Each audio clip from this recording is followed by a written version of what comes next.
दोस्तों नमस्कार। हमारे चैनल में स्वागत बा। दोस्तों एगो छोटा सा उम्मीद लेके आइल बनी, उम्मीद के पूरा करब जा। एगो बहुत दूर के कहानी बा, बहुत दिन के कहानी बा, पुराना कहानी बा। वो कहानी के सपोर्ट करब जा। रावा सब जैसे दुनिया के दुलार प्यार देता नहीं जा, वैसे ही कहानी के दुलार प्यार देव जा।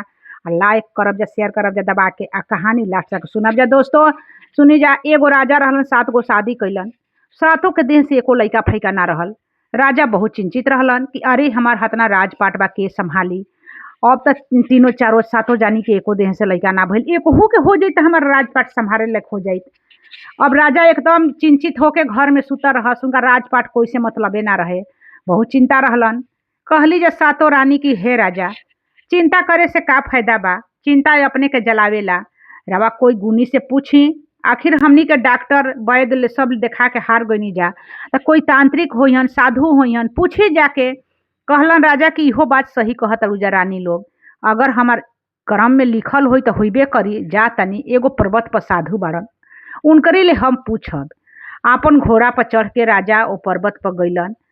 पर्वत पर घोड़ा नीचे खड़ा कर दिलन। पैदल जाके नंगे पांव उस साधु के आश्रम में जाके साधु के पैर पर गिर गइलन। साधु मंगन रहन अपना ध्यान में। जब पूजा ले निवृत्त भइलन, कहलन कि देखलन कि सामने राजा बैठल बड़न। कहलन का राजा साहेब, समाचार ठीक बा न? कहलन कि सब ठीक बा, सब कुशल मंगल बा। साधु जी, हम ई उम्मीद लेके आइल बनी कि हम 7 गो शादी कैनी, हमरा देह से एको लइका ना भइल। बताई कि हमरा क्रम में का लिखल बा। कहलन कि बच्चा, तहरा क्रम अच्छा बा, तनी देर होला अंधेर ना होला भगवान घर में, तहरा लइका होई। लेकिन एगो उपाय कर। उपाय बा कि हई दवा एगो दे तनी हम प्रसाद, उ प्रसाद ग्रहण करी। आ रवा अपना बगीचा में जाई, यही जाले सीधे। आ रवा बगीचा में 7 गो एके झोझ में आम लागल बा। आ रवा बामा हाथे मारब, दहिना हाथे रोकब, आ वही घड़ी उ 6 रानी 7 रानी के खिला दे, गर्भवती हो जिहन जा। कहलन कि अच्छा बाबा, और कोटि कोटि प्रणाम। गइलन। साधु बाबा एगो देलन उनकरा के प्रसाद। प्रसाद राजा खैलन। आ ओहिजा ले जैसे कि राम जी के जन्म के बेरी आगिन देव खीर देलन, ओही तरह उ साधु उपाय बतौलन आम के। राजा ओहिजा ले सीधे अपना बगीचा में अइलन। चारों ओर बगीचा में घूम घूम के देखलन, कतही ना लौके एके झोप में 7 गो आम। लेकिन जब बीच बगीचा में गइलन तो ओइजा 7 गो आम लौकल एके झोप में। बस का काम कैलन कि बावा हाथे मरलन, दहिना हाथे रोकलन, आ सीधे घोड़ा पर चढ़ के अपना घरे अइलन। आ 7 रानी के बारी बारी से 1 गो आम दे देलन। जब 7 रानी के दे देलन तो 6 रानी तक खा ले लीजा वही घड़ी। लेकिन छोटकी जवन रहे तवन कहतिया कि अभी हम नहा के पूजा वूजा क के तक खाई। उ ध देलस। आ जब सब कोई खाना वाना खा लेलस, खाना वाना खिया के नहा धोआ के पूजा वूजा क के तब उ आम खैलस। तो छोटकी गर्भ से रह गई। जब गर्भ से रह गई तो 2-3 दिन भइल, 2 महीना 3 महीना जब भइल तो 6 जानी सुन ले जे, तब विस्माद हो गई जा। लेकिन राजा साहिब सुनलन तो वो खुश भइलन।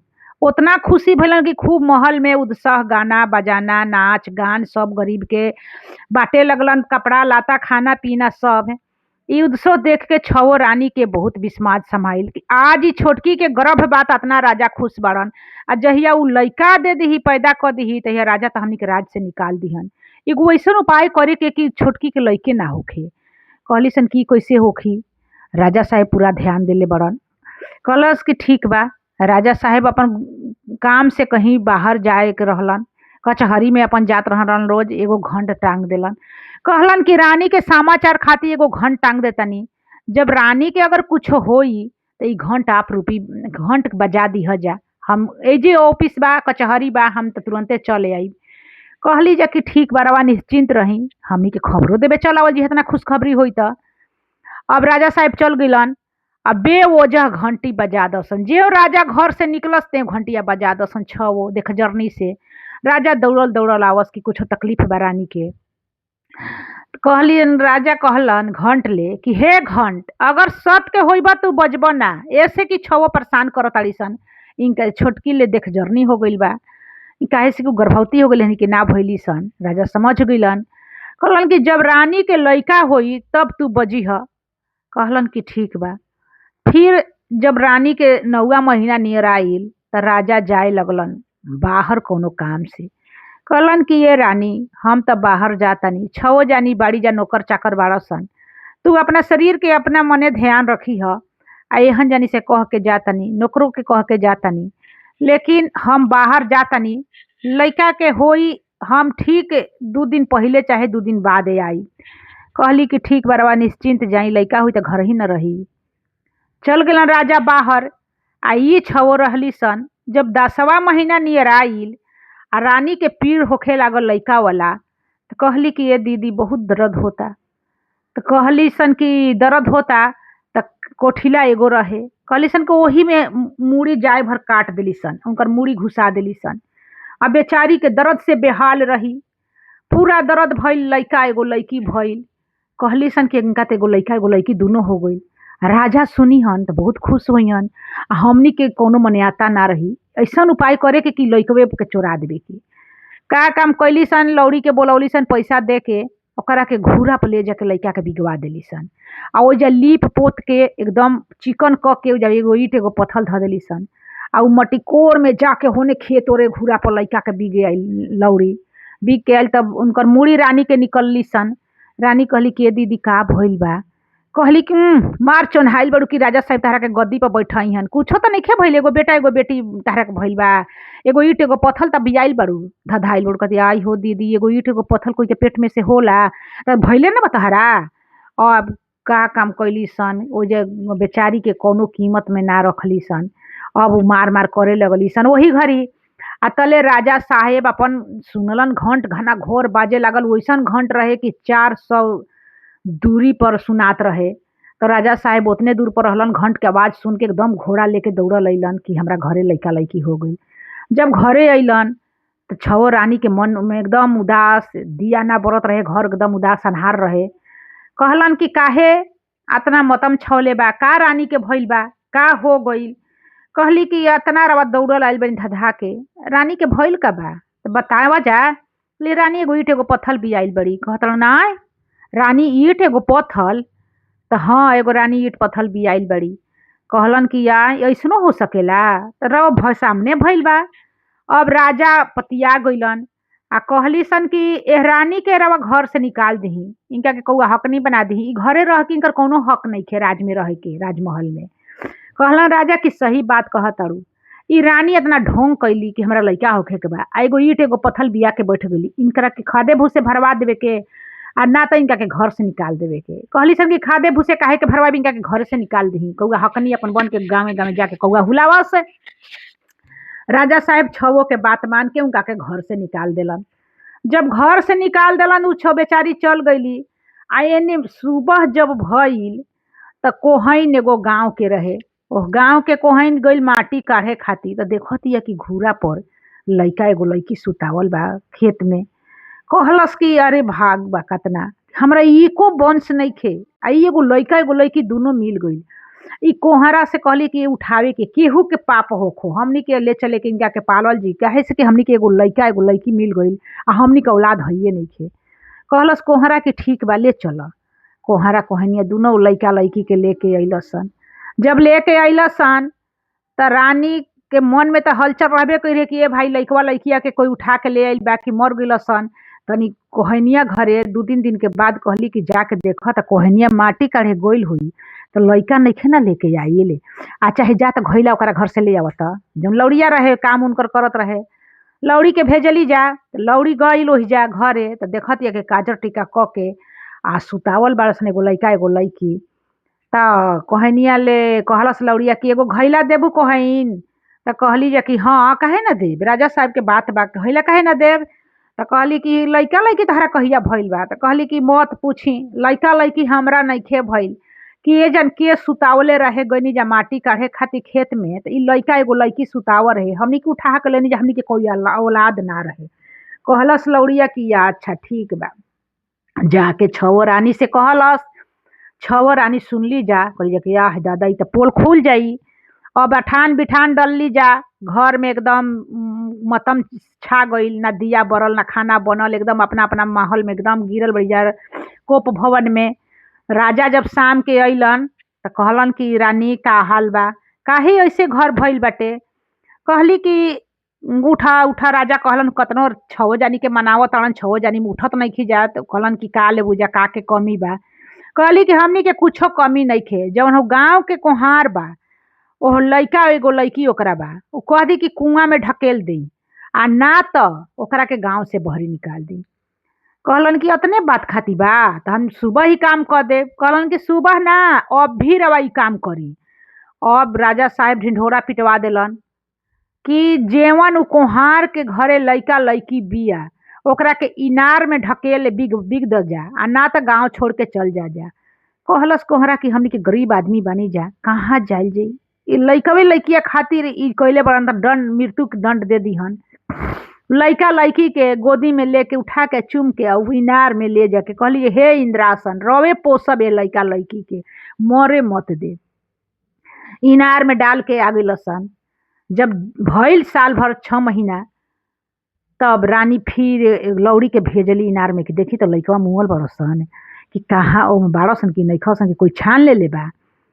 तो जब गइलन जा ओह में इनार में लौड़ी पानी भरे गइल तो लइकी अपन कहतिया कि सुपली मौनी पानी पियब। तो कहता लइकवा कि माटी के घोड़ा पाटी के लगाम घोड़ा पानी पियब। तो कहतिया लौड़ी यारे नतिया माटी के घोड़ा पानी पियल रे आया रे दादी सुपली मौनी कबो पानी पियली जा। तो कहतिया कि तोरा जब अतने ज्ञान बा त रानी ईट पत्थल बिया ली जा। अब तो लौड़िया सुनलस डोल बड़ी छोड़ के हाली से ना गोल कहता ये राजा से रानी का ई तो अनहोनी हो गइले का। उ लइकवा लइकिया दोनों बोल ताड़सन कहलाई ऐसे ऐसे कह ताड़सन। कहली कि अच्छा ठीक बा। फिर ओहू दिन अपन अठान बिठान डलली रानी आ सुतली जा। जब राजा साहब कचहरी से अइलन कहलन कि का बात बा काहे अठान बिठान डलले बउजा रानी आज का बात हो गई। कहली कि जौन हो गाँव के इनार बा तवन ओकरा के भरवा दीही खा एकदम ओकरा के प्लेन क के प्लास्टरा करवा दीही तब तो हमनी के उठल जाई आ ना तो ना उठल जाई। कहलन कि का बात बा। कहलन बात कुछ नहीं के हमनी के ऑर्डर बा। कहलन राजा साहब कि ठीक बाटे ई काम क देतनी आज हम। अपन ढिंढोरा रात में पिटवा देलन कि जतना आदमी बा उ गांव के इनार जौन बा दुआर से 5 कदम बाद में ओकरा के भरवा द जा। अब इंद्रासन माता सुनली कहली कि ए बाबू ए बुचिया तोहन जानी अब पोस देनी हाथना बड़े गो क देनी अब तोहन जानी कि हम बाहर निकाल देतानी हम तो भराइए जाई लेकिन तोहन जानी धरती पर जेबू जा तो बहुत काम कर बुझा। अब तोहन जानी कहतही मांगे खाई लायक हो गइल बुढ़िया चल जा जा गाँव से बहरी अपन मंगिया जा खइया जा। कहली कि ए माता रवे संगे हमनियों के ही में भरा जाए दी। कहलन कि ना हम जीव कोई के ना लिही ना। बस इंद्रासन माता फफैली आ उ लइका लइकी बाहर निकल गइलसन। निकलसन तो सही कपड़ा के बेरहलसन। कहली जा कि हमनी के कहाँ जाइल जिया भैया हे धरती तू फाटब हमनी के ही में समाइल जी तू हमार सुरक्षा तू अब करीह। धरती माई फटली लइका लइकी वही में समा गइलसन। आ राते राती में लइकवा भइल अमोला आ लइकिया बेल जामल आ लइकवा अमोला आ खूब बड़े गो पेड़ राजा के बगीचे में खूब हो गई। आ अब राजा साहेब पूजा करे बैठा रहलन आ एगो कौआ वो फूलवा बेलिया के तुर के राजा के पोथी पर गिरा देलस। राजा बेल के फूल देखलन खूब सुंदर। कहलन कि हैसन फूल के ले आ दीही जे लादी ओकरा के आधा राज आधा पाट दे दे। तो उनकरा घरवे के लौड़िया जौन रहे कहतिया कि अरे ई तो रौरे बगीचवे में बा राजा साहब कहब जतना उतना हम तुर के ला देब। कहलन कि तब ले आ द गइल तुरे। तो कहतिया बेलिया अरे अरे भैया बे मोलावा रे ना भैया अपन लौड़ी फूलवा लोढ़े आइल बाड़ी हो ना भैया या बाबूजी के लौड़ी फूलवा लोढ़े आइल बाड़ी हो ना। त मोलवा बोलता अरे अरे बहिनी बेलिया रे ना बहिनी डाढ़े रे पतावा लागी जाया कासावा हो ना। डाढ़े पाते एकदम खिलखिला के आकाश लाग गई। लौड़ी कहतिया कि ए राजा साहेब, ए राजा साहेब, ई तो फूलवा बोलता, अमोलवो बोलता। तो राजा साहेब कहलन कि अच्छा, अपना सब आदमी के भेजलन, सब कोई के इहे जवाब देली सन। राजा साहेब कहलन कि जाई हम तनी। घोड़ा पर चढ़ के गइलन। तो कहलक ये बेलिया, अरे अरे भैया मोलावा रे ना, भैया बाबूजी बढ़ैता, फूल लोढ़े आइल बारन रे ना।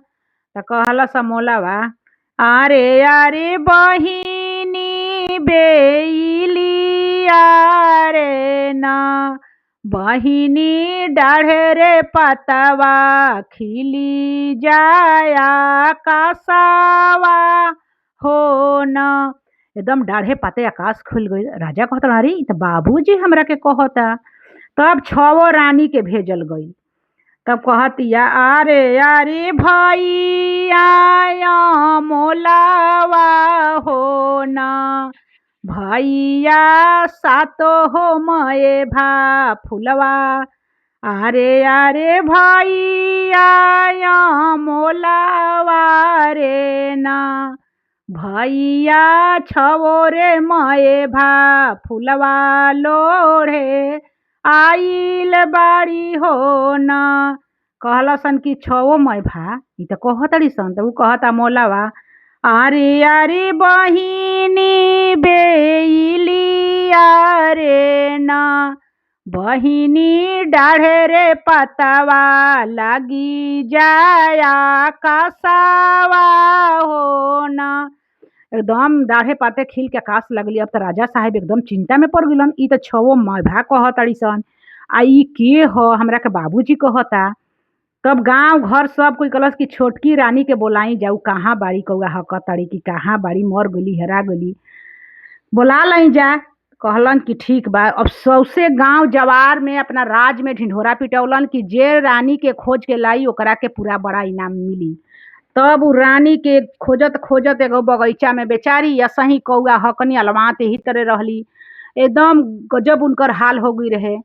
उनका के धर बांध के लिया लेलन जा, नहवा धोवा के उनकरा के विदा कैलन जा कि जा तू। गईली।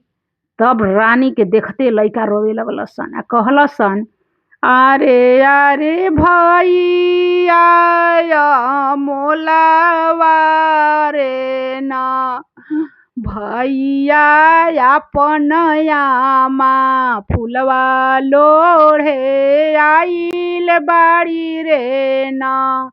कहता मोलावा, अरे अरे बहिनी बेलिया रे ना, बहिनी डाढ़े रे पतवा लागी जा खोई छावा रे ना। एकदम डाढ़े पाथे खोइछा में लाग गईली। हतना फूल बेल के तुर लेली आ तुर के राजा साहब के आगा दे देली। कहलन कि आय, सब गांव घर चिकित हो गईल कि आय दादा, ई केहू से ना आवत रहसन, एकरा के माई कहत रहसन। आ देखते फूल एकदम न गईल। कहलन कि राजा साहेब रवा ई पेड़ कटवाई, कुछ बात जरूर बा। अब तो 6 रानी के एकदम दिल धक धक करता। पेड़ कटाइल तो ओमे से राजकुमार राजकुमारी खूब सुंदर 12 बरिस के लइका लइकी निकलल सन। राजा साहेब देखते कहलन कि ई तो बुझाता कि लइका हमार हस। अब ओहनी के खूब बढ़िया पोशाक पहना के नहवा धोवा के आई 7 रानी के गांव के आदमी कहल कि एहन जनी के 7 रानी के छाती पर तावा बांधी जा। अगर 7 तावा छेद के जेकर दूध निकलल ओकरे ई लइका लइकी होई सन। 7 जानी के छाती पर तावा बन्हाइल आ 7 जानी के, ये 6 जानी के तो लइका रहबे ना करे तो एको सेपो ना फूटल। लेकिन छोटकी रानी के जवन है कौआ हकनी के, उनकरा दूध दोनों से दूध हतना निकलल कि उ लइका लइकी नहा लेलसन। तब राजा कहलन कि ई का बात बा रानी, बतैबू जा। तो 6 जानी कहली जा कि हैसन ऐसन बात बा। आ छोटकियो कहलस।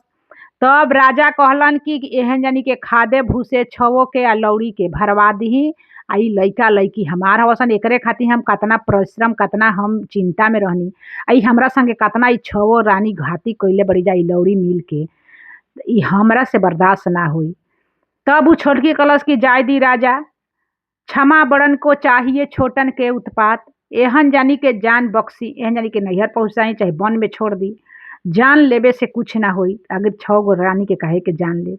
कहलन कि देखा महान बाड़ी रानी, उ रानी रानी हो गईली, लइका राजपाट ले लसन, राजकुमार हो गई लसन राजकुमारी, 6 जानी के घर से वनवास कैलन, अपन राजपाट संभाले लगलसन। कहानी अगर अच्छा लगी दोस्तों तो लाइक शेयर कमेंट एगो जरूर कर देव जा। जय श्री राम।